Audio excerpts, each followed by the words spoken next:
Assalamualaikum warahmatullahi wabarakatuh. Pemirsa, sepekan yang kemarin Kota Sate mendadak geger.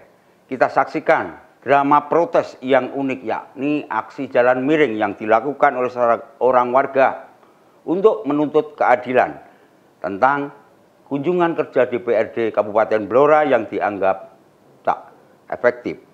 Dalam segmen Blora This Week kali ini, dua peristiwa penting akan kami bahas secara tuntas. Apa pesan di balik aksi nyeleneh yang yakni jalan miring, termasuk pesta rakyat kolosal, di mana ribuan penari, tepatnya tayub massal 1.000 personil, pecah dan menggoyang Gua Terawang. Ikuti bahasan lengkapnya hanya di Blora This Week berikut.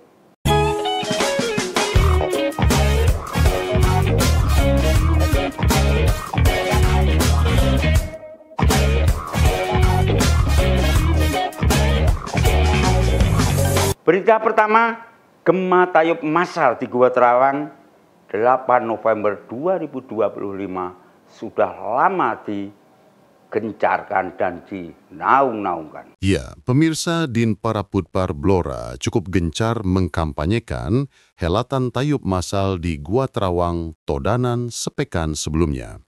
Blora Culture Festival atau BCF kembali digelar untuk kedua kalinya pada Sabtu 8/11 di kawasan wisata Gua Terawang Eco Park, Kecamatan Todanan. Agenda utama festival tahunan ini adalah tari tayub massal yang ditargetkan melibatkan 1.000 penari. Kepala Dinas Pemuda, Olahraga, Kebudayaan, dan Pariwisata atau Dinpora Putpar Blora, Iwan Setiarso, menjelaskan bahwa tayub massal ini melibatkan berbagai unsur masyarakat, mulai dari pelajar, perangkat daerah, TNI, Polri, hingga komunitas seni. Kegiatan ini bukan hanya pertunjukan seni, tetapi juga sarana promosi potensi daerah serta penggerak ekonomi masyarakat. BCF 2025 diselenggarakan dalam rangka menyambut Hari Jadi Kabupaten Blora ke-276, sekaligus sebagai upaya pelestarian kesenian tradisional dan penguatan identitas budaya daerah, terutama kesenian tayub dan barongan. Berbeda dari tahun sebelumnya di lapangan Kridosono, BCF kali ini memilih Gua Terawang untuk menghadirkan nuansa panggung alami yang lebih istimewa. Para penari akan membawakan gending tayub khas Blora, blandong arum manis, dan 10 wolu dengan busana adat yang disesuaikan, kebaya dan jarik untuk penari putri, serta pakaian adat samin untuk penari putra. Dinpora Putbar telah optimis target 1.000 penari akan tercapai setelah melihat antusiasme 800 peserta awal dari sekolah dan perangkat daerah yang telah mengikuti latihan bersama.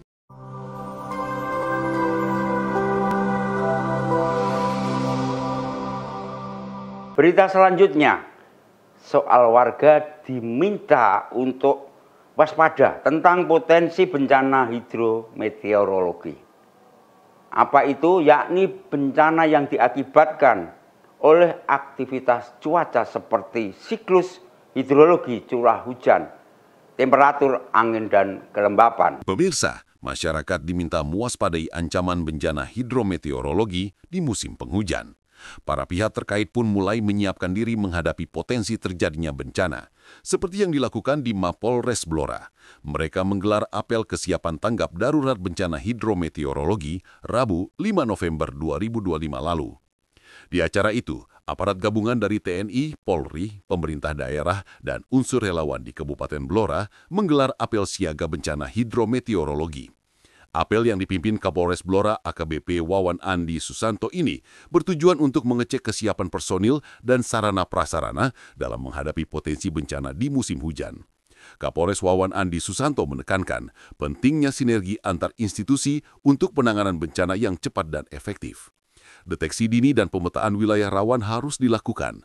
Laksanakan tugas ini dengan empati, humanis, dan profesional karena misi kemanusiaan adalah panggilan moral, tegas Kapolres. Sementara itu, Kepala Pelaksana Badan Penanggulangan Bencana Daerah BPBD Blora, Mulyowati, mengingatkan bahwa fenomena La Nina diprediksi akan menyebabkan musim hujan dengan intensitas tinggi yang berpotensi menimbulkan bencana hidrometeorologi. BPBD telah memetakan wilayah rawan bencana di Blora, yaitu rawan banjir, bagian barat dan selatan, meliputi Kecamatan Banjarrejo, Ngawen, Kunduran, Jati, Randu Blatung, dan Kedung Tuban. Banjir dipicu oleh luapan Sungai Wulung dan Lusi, serta berkurangnya daerah resapan air. Khusus untuk wilayah selatan seperti Jati, Kedung Tuban, dan Randu Blatung, BPBD mengimbau masyarakat untuk meningkatkan kewaspadaan dan segera melapor jika menemukan pohon besar yang berpotensi tumbang. BPBD juga berkoordinasi dengan instansi terkait untuk melakukan penanaman kembali di kawasan kritis dan penebangan pohon rawan tumbang di tepi jalan.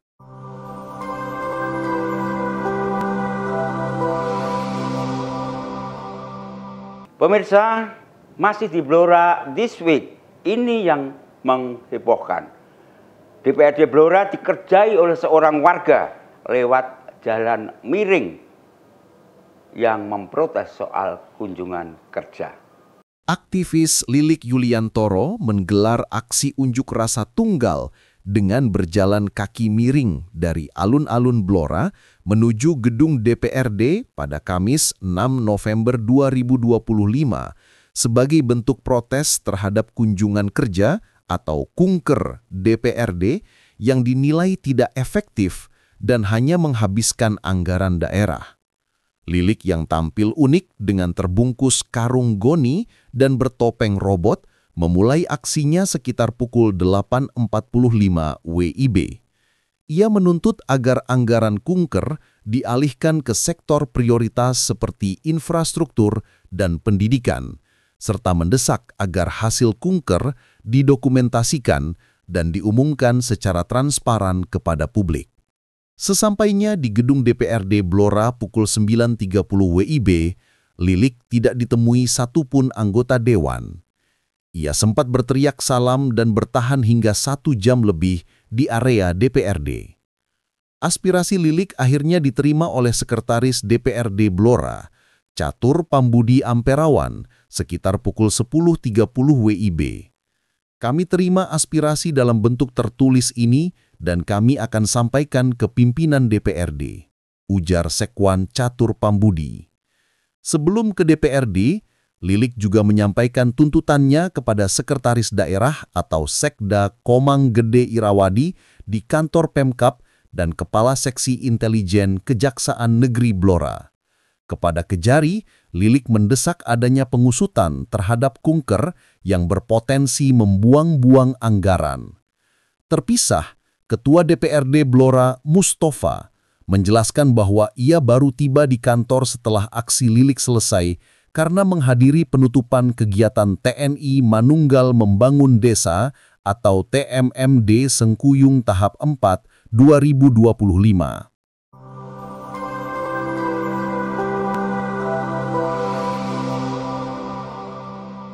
Berita selanjutnya tentang parlementaria. DPRD Blora dukung penuh 3 tuntutan buruh Kasbi Migas.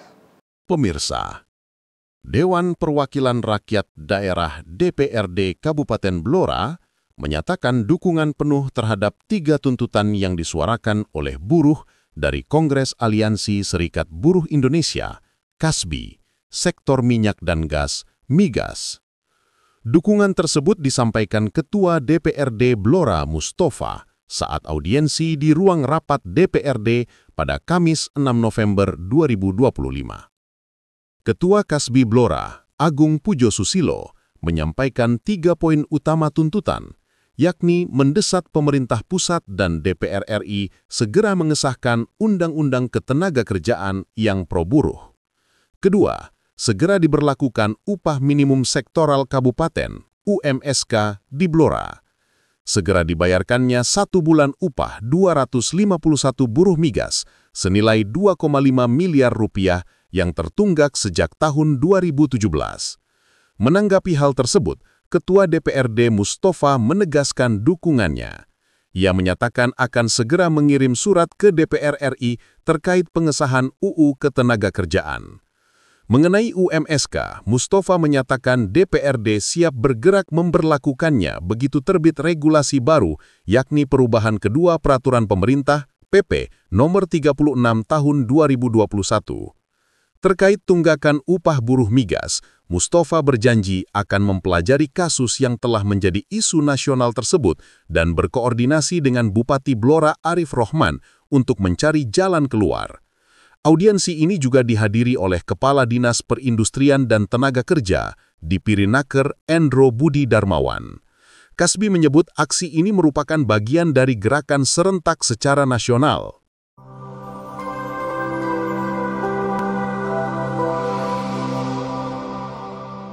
Pemirsa, berita tentang harga pupuk subsidi turun 20%. Anggota DPRD Jawa Tengah minta distribusi diawasi lebih ketat, akan mewarnai Blora This Week Medio ini. Ya pemirsa, anggota DPRD Jawa Tengah Haji Abdullah Aminuddin menyambut baik kebijakan pemerintah menurunkan harga eceran tertinggi atau HET pupuk bersubsidi hingga 20%. Kepmentan nomor 11-SR-210-M-10-2025. Kebijakan yang berlaku sejak 22 Oktober 2025 ini dinilai dapat meringankan biaya produksi dan menumbuhkan semangat petani. Namun, politisi PKB dari Dapil Blora Grobogan ini mendesak agar kebijakan tersebut diawasi ketat di tingkat kios untuk memastikan harga jual sesuai HET resmi tanpa ada permainan harga. Ukuran keberhasilannya bukan hanya pada angka penurunan, tetapi juga pada distribusi, tegas Aminuddin. Ia menekankan pentingnya pengawasan bersama yang melibatkan aparat, masyarakat, dan kelompok tani. Aminuddin juga mendorong pemerintah daerah membentuk posko pengawasan dan layanan aduan cepat di setiap kecamatan sentra pertanian, disertai audit stok dan publikasi harga berkala. Implementasinya harus nyata. Pastikan pupuk bersubsidi sampai ke tangan petani sesuai alokasi, tepat waktu, dan sesuai harga yang ditetapkan. Tutupnya, seraya berharap HET yang lebih terjangkau ini dapat meningkatkan daya saing dan kesejahteraan petani.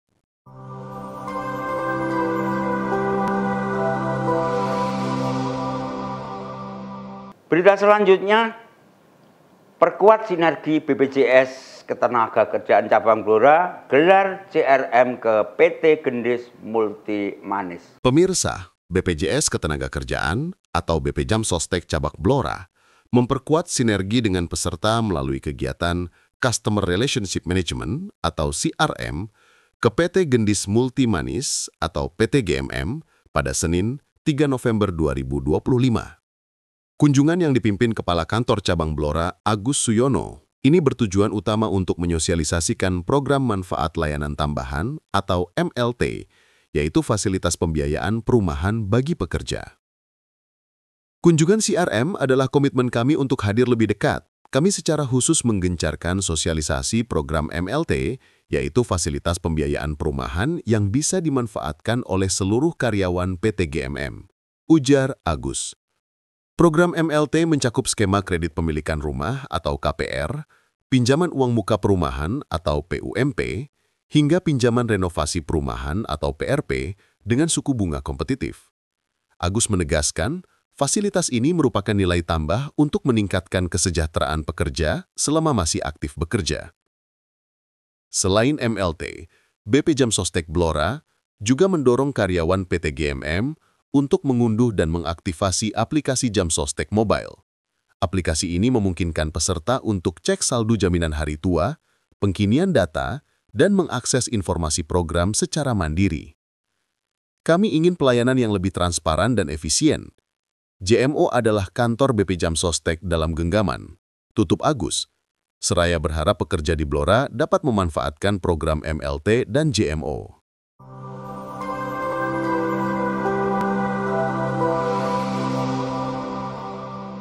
Ini yang perlu disikapi dan menjadi perhatian semua pihak menyusul di peringatan Hari Wayang Nasional 2025 di Blora, Pemkab bersama dengan Pepadi Blora tampilkan dalang anak, remaja, dan dewasa. Pemirsa, Pemerintah Kabupaten Blora melalui Dinas Kepemudaan, Olahraga, Kebudayaan, Pariwisata, Dinpora Budpar, bekerja sama dengan Persatuan Pedalangan Indonesia Pepadi Blora menggelar pagelaran wayang kulit, wayang krucil, dan wayang golek. Acara ini dihelat di pendopo Rumah Dinas Bupati pada Jumat 7 November 2025 dalam rangka menyemarakan Hari Wayang Nasional HWN. Ketua Pepadi Blora, Soekarno, menjelaskan pagelaran tersebut menampilkan 3 kategori dalang, yaitu dalang anak, dalang remaja, dan dalang muda. Bahkan, para penabuh gamelan atau penerawit didominasi oleh anak-anak, menunjukkan regenerasi seni pedalangan di Blora. Sesi malam menampilkan kolaborasi wayang kulit, krucil, dan golek, membawakan lakon Dasa Muka Glidek, terang Soekarno. Asisten Perekonomian dan Pembangunan Setda Blora Dasiran menyampaikan apresiasi atas partisipasi dalang dan penerawit cilik, memastikan Blora tidak akan kehabisan generasi seniman. Selain sebagai bentuk penghargaan warisan budaya dunia, peringatan HWN ini bertujuan menumbuhkan rasa cinta dan bangga pada budaya Indonesia serta mengajarkan nilai-nilai luhur yang terkandung dalam pewayangan. Soekarno menambahkan, pihaknya sangat mendukung rencana Institut Seni Indonesia Surakarta untuk membuka program studi di luar kampus utama atau PSDKU jurusan seni pedalangan di Blora untuk mengangkat potensi seni lokal.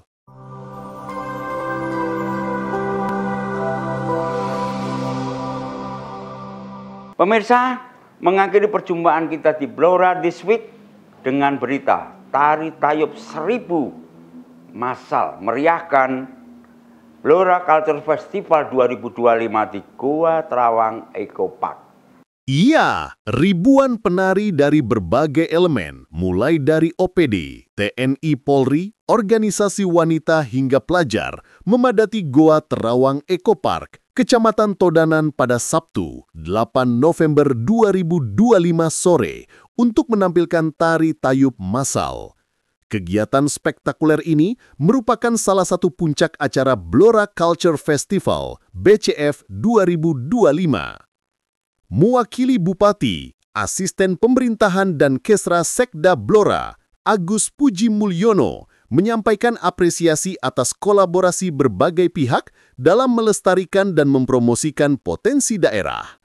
Keanekaragaman budaya Blora adalah kekuatan dan kebanggaan bersama, ujar Bupati dalam sambutannya.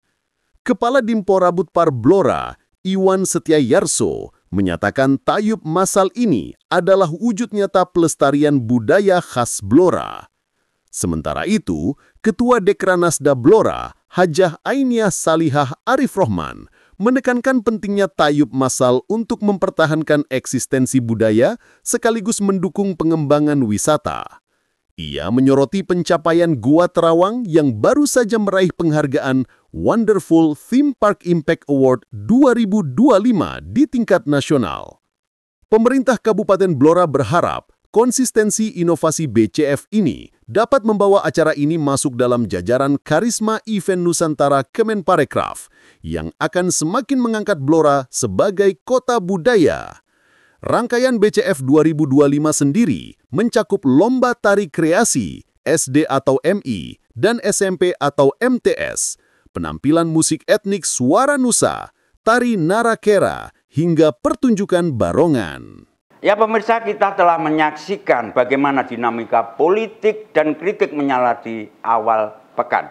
Namun, semua itu seolah pecah dan mencapai puncaknya dengan getaran budaya yang luar biasa. Tari tayub massal yang melibatkan 1000 penari di Goa Terawang adalah bukti bahwa Blora tak pernah kehabisan cara untuk merayakan jati dirinya. Terima kasih telah bersama kami di segmen Blora This Week. Saya Urip Daryanto bersama seluruh kru Blora TV yang bertugas mohon pamit undur diri. Sekian, wassalamualaikum warahmatullahi wabarakatuh.